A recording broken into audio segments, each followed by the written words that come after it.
What's up, guys? If you're interested in getting sweet altars like these every month, you can do so by visiting our Patreon at patreon.com/itresolves.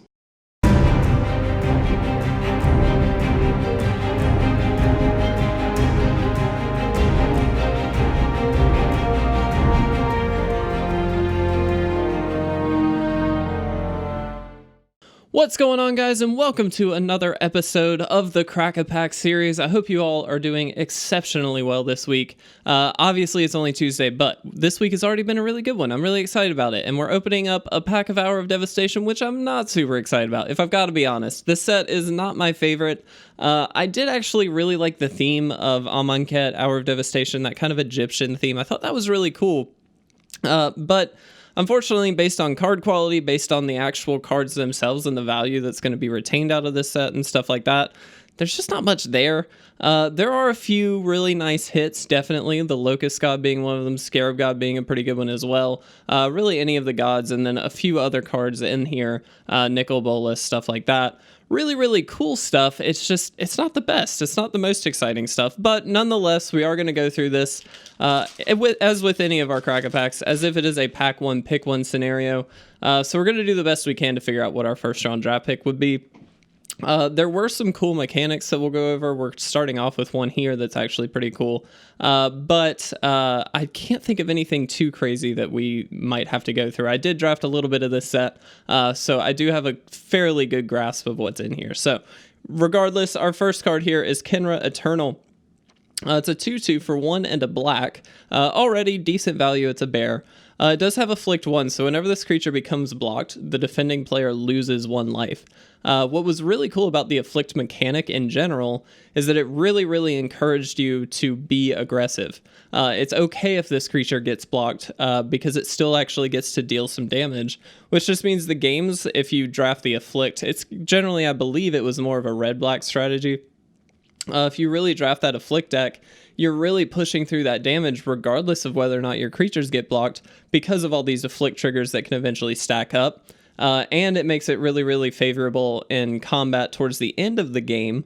If you're only on the last few points of the opponent's life total, and you've got a couple of points worth of Afflict to deal, it doesn't really matter if your creatures die. They still get blocked, which means that Afflict damage still happens. So really nice aggressive strategy for sure. This is by no means a flagship card, but it is actually a nice 2-drop. It's perfectly fine. Again, encourages that aggression, which is exactly what you want in draft. Rampaging Hippo is a 5/6 for 4 and 2 green. It has trample, so it does make it a fairly good late game beater. It's not amazing, obviously, at 5/6 for 6. I mean, it's fine, but it's not the most exciting value card by any means. But on top of that, it has cycling for 2 of any color. So if you pay to discard this card, you can actually draw a card. What's really nice about the cycling mechanic is it gives cards like this, which are normally only a late game play, a little bit of an early game play or a mid game play if you don't have the mana to use them.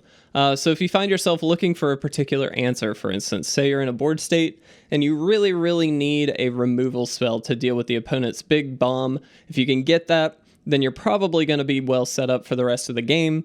Then this might be your answer, because if this creature isn't going to be able to, 1, be played, or 2, deal with the creature on the board, maybe you just cycle it away and try and dig through your deck for that removal spell. So it gives that flexibility, which flexibility in draft, if you don't draft a lot or if you don't know that much, flexibility is always welcome. Just having options open to you at any point in the game is truly great, and cycling in general is a very good mechanic representing that. To be honest, I kind of like the Khenra Eternal more than this card, just because it encourages such aggression that it's speaking out to me a little bit more than the Hippo for sure. But the Hippo, not a bad card, definitely an okay beater. And then again, that flexibility is really well represented here. Carrion Screecher is a 3/1 for 3 and a black, and fairly simply just has flying. It is a zombie, and I believe there was definitely some zombie synergies in this set. So that is worth noting. Also worth noting on the Khenra Eternal. But overall, not super exciting card. Because it dies so easily, it's really difficult to actually get in for a lot of points of damage with this.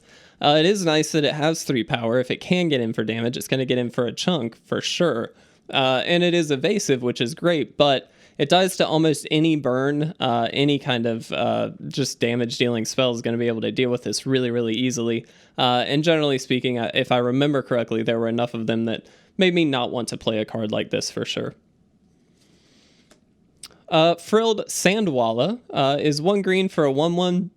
You pay 1 and a green, and it gets +2/+2 until the end of the turn. You can only activate this once each turn. This is really reminiscent of any Root Walla card, but the Basking Root Walla is what really comes to mind, where it pumps itself up based on some effect. In that instance, you discard cards, and I believe it has Madness or something like that as well, which is really, really sweet. This one, not as good for sure. But that being said, it's actually an okay 1-drop. It's not amazing. It's not something that you'll necessarily want to play too many of. But if you've got a slot in the 1-drop open, maybe you throw this in there. It's a 1/1 for 1 already that if you don't have another play on turn 2 can actually pump itself up and swing in for 10 on turn 2. Or excuse me, not 10, 3 on turn 2. Which isn't bad. It's actually just fine. Eventually, of course, it will get outpowered. It's not amazing by any means, but maybe a late pack pick for sure. It's fine. If you're in green, might as well pick up at least 1 or 2 1-drops throughout the draft. Torment of Venom is an instant for 2 and 2 black. Put 3 -1/-1 counters on target creature. Its controller loses 3 life unless he or she sacrifices another non-land permanent or discards a card. This, hands down, one of the greatest pieces of removal in this set, excuse me, at common. Being able to throw those -1 counters on stuff is huge, not only for a removal focused deck, which is generally, of course, what you're going to use this for. There are synergies elsewhere. This is not necessarily the card you want to use with it, but -1/-1 counters have some synergy in the green-black strategy. The flagship card there, I don't remember the name of the card. We might see it later in the pack, but it very much focuses on the -1/-1 counters, putting them on your own creatures and then getting kind of a buff out of it, which is really interesting. But in this case, 100% a great removal spell, 4 mana instant speed removal that also has the additional upside of either making the opponent lose 3 life or they have to sacrifice a non-land permanent or discard a card. None of those options are good, obviously. And so a lot of times this is just a lot of extra value. And so great removal spell, definitely something I would be interested in picking up very early. Excuse me. Harrier Naga. It's a 3/3 for 2 and a green vanilla creature. Not super exciting, obviously. Generally speaking, in a set like this, you want to have some kind of ability on the cards that you're playing. That's not always the case. There are definitely instances where you'll want just 3/3 for 3. And in that case, it's perfectly fine. It's a good curve consideration card, but really that's about it. There's not much upside to it, so not much to talk about there. Graven Abomination is a 3/1 for 3 of any color. And when it attacks, exile target card from the defending player's graveyard. Not a super great limited card for sure. Much more focused on something where you're trying to deal with the graveyard, which there are instances where you're probably going to want this in limited, and maybe you bring it in from the sideboard, but in general, you're probably not going to mainboard a card like this unless you really just need that 3-drop. Again, curve consideration is always important. Definitely look at your curve while you're drafting, because that can inform a lot of your draft picks. Maybe mid to late pack, if there's nothing else, this is a solid pickup because it is going to slot into any deck. And give you random graveyard upside if you just happen to have to play it. But a lot of times this is much more of a sideboard card. Steadfast Sentinel is a 2/3 for 3 and a white. It does have Vigilance, so it doesn't have to tap when it's attacking, which is really nice actually in draft. And then it also has Eternalize, so for 4 and 2 white, exile this card from your graveyard and then create a token copy of it, except it's a 4/4 human cleric with no mana cost. You can only Eternalize as a sorcery. So basically you get a complete copy of this token from your graveyard, except instead of it being a 2/3, it becomes a 4/4, which obviously a 4/4 with Vigilance is pretty powerful in the mid-game. It will eventually get outpowered most likely, but it's going to be able to deal with the early game threats pretty easily. And especially with that Vigilance, it's just really good on offense and defense, which are obviously everything you're looking for on a board presence creature, but it's a little expensive. It's not my favorite kind of card just because for 4 mana, you're only getting a 2/3 with Vigilance, and then for 6 mana, you're getting a 4/4 with Vigilance. At turn 6, you're probably going to be outpowered by a lot of stuff. We saw already that Hippo at common outpowers this pretty easily. So not super exciting card, but it does represent that Eternalized mechanic, which is a really, really cool one in this set. Feral Prowler is a 1/3 for 1 and a green. When it dies, you draw a card. Pretty straightforward. I don't like this card very much. Anything that's focused on like negative impact on your board tends to be a little bit underwhelming. It's nice that you get to draw a card off of it. That value is great, but on board, it just doesn't do much. It's a 1/3 for 2, so it's probably just going to sit there and block for a couple turns, but then also, of course, be outpowered, and then you draw a card. Yay. But you didn't really get anywhere. You stalled a little bit, but that's about it. And so I'm not a fan of cards like this in general, just not super exciting. Our first uncommon here is River Hoopo. I don't know. This is a silly card, but it's actually a really good one. So it's a 1/3 for green and a blue. It does have flying. And then you can pay 3 a green and a blue. You gain 2 life and you draw a card. That's a good card. So this is actually a really, really sweet uncommon. Obviously, it's a 2 mana 1/3 flyer right off the bat. That's not terrible. It's a little bit difficult to cast because you are in 2 colors right off the bat taking it, but it's actually pretty good just because it's an evasive 2 mana threat. Like, you're going to be able to get that out pretty early, and it's probably going to survive for a little while just because of that toughness of 3.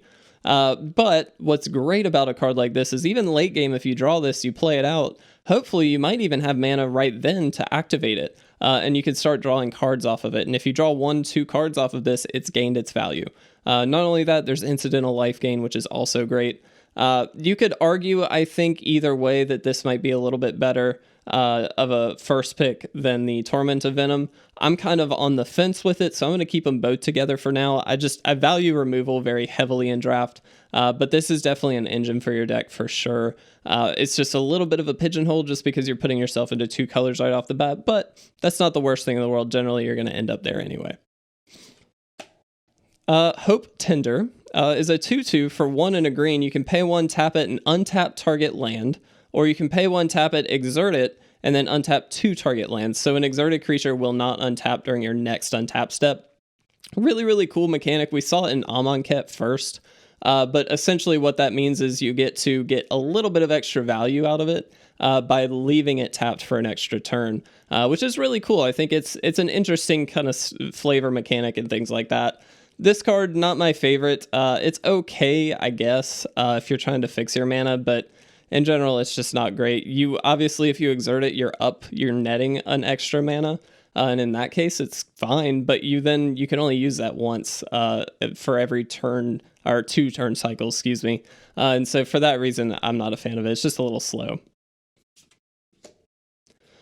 Eternal of Harsh Truths is a 1/3 for 2 and a blue. It has Afflict 2, so like we saw before, whenever this becomes blocked, and instead of 1, the defending player loses 2 life, which is actually pretty big.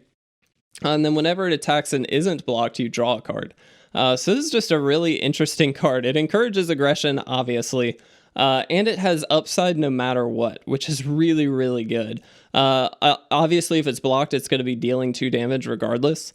And then on top of that, if it isn't blocked, you just start drawing cards off of it. That's pretty sweet. It is just a 1/3, so it's going to be difficult to really punch through for a lot of damage. But I feel like the upside there is actually worth it. I kind of like this more than the other cards we have. I'm going to keep it in the same pile for now. We'll see what the rare is right now. Okay, Chaos Maw. Is a 6/6 for 5 and 2 red. When it enters the battlefield, it deals 3 damage to each other creature. That's pretty good. You have to be very, very conscious of a card like this. It just wipes out the entire board, most of the entire board, I will say. And honestly, it's just such a big bomb. For 7 mana, you're getting a 6/6, a little bit understated, but in a set like this, I think that's okay. because of that enter the battlefield trigger, you're going to be dealing with a lot of the low ground creatures, making it really difficult for the opponent to have like double blocks or triple blocks available to them to actually deal with this. Obviously, that's one of the biggest ways you can deal with like bigger creatures is just double block them, triple block them, do whatever you need to do, get rid of your lower ground creatures that aren't really doing anything anyway, and then just trade off. Yeah, it might be a 3-for-1 or even a 4-for-1, but you know what? You're surviving. And honestly, that's the biggest thing. But this deals with so many of those low ground threats that it's really hard to actually do that. They have to be able to play a couple of creatures the following turn to be able to block this, or have a bigger creature that can stop it, or a removal spell or something like that, obviously. So I actually really like this. I think it's definitely the pick. We did get a foil here, Aven of Enduring Hope. It's a 3/3 for 4 and a white. It does have flying, and when it enters the battlefield, you gain 3 life. Not a bad card, honestly. A flyer for 5, that's a 3/3. Not amazing. The incidental life gain is nice, but it is a flying threat, and you do have to always consider flyers, of course. And so it's not bad, but it's definitely no Chaos Maw. Our beautiful full art forest there. I love the full art lands, and Eternalized Earthshaker Kinra. Pretty cool. But Chaos Maw, definitely the pick in my mind. Feel free, of course, as always, to let me know in the comment section if you happen to disagree. If you feel like I made the wrong pick or a misassessment, please let me know. But with that, I hope you enjoyed this video. If you did, please make sure to leave a like or a comment down below. And as always, please make sure to subscribe to stay up to date on all of our awesome content. But with that, I'm going to get out of here. Thanks so much for watching, guys. I'll see you in the next Crack a Pack video.